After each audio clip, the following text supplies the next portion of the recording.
দেখুন এটা কি ফুটেছে, অ্যালোভেরা গাছে আজ ফুল আমি দেখতে পেলাম, এত সুন্দর লাগছে কি বলবো। অ্যালোভেরা ফুল বাস্তুর জন্য খুব ভালো, আর সবচেয়ে ভালো এই ফুলটা আপনি কি করবেন, এই ফুলটা একটু যখন বড় হয়ে যাবে এটাকে তুলে এর মধ্যে থেকে একটা দেখবেন দাবালেই একটা রস বেরোবে।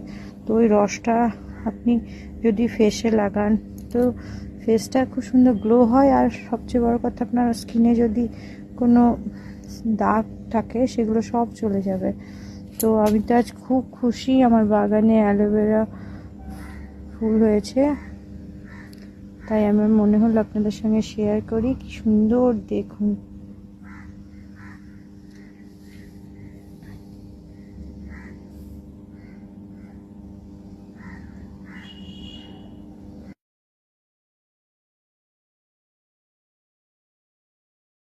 এটাও একটা খুব সুন্দর গাছ, এটা একটু শুকিয়ে যাচ্ছে এবারে, এটা উইন্টার আসছে তো এটা শুকিয়ে যাচ্ছে তাই জন্য।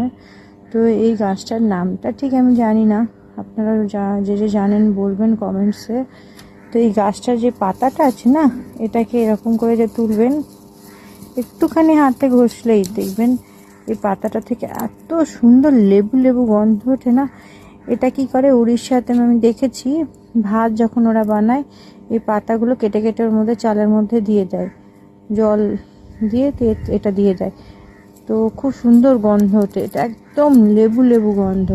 এটা এরা চায়েও দিয়ে খায়, খুব সুন্দর লাগে, তাই আমিও লাগিয়েছি আমার টেরেসে। তো দেখুন এটাও খুব সুন্দর একটা নতুন গাছ আমার কাছে। কার কার ঘরে আছে কমেন্টস করে জানাবেন। আর এই দেখুন আরেকটা গাছ, এটা আজওয়াইন গাছ বলে, কিন্তু অ্যাকচুয়ালি এটা থেকে আজওয়াইন হয় না, কিন্তু এর পাতাটা যে আছে, এর পাতাটাকে যদি তুলবেন এই পাতাটাতে না একদম জোয়ান জোয়ান গন্ধ ওঠে এই পাতাটা। এটা কুচি কুচি কুচি কুচি করে কেটে এটা দিয়ে পেঁয়াজ দিয়ে পকোড়া বানাবেন, খুব সুন্দর। একদিন আমি আপনাদের সঙ্গে শেয়ার করব, এত সুন্দর জোয়ান জোয়ান গন্ধ ওঠে না কি বলবো। এই দেখুন এখানেও আছে আমার এই গাছটা, এটা আমি লাগাই, এইটা খাওয়াও খুব ভালো শরীরের জন্য, এই গাছটা খুবই উপকারী।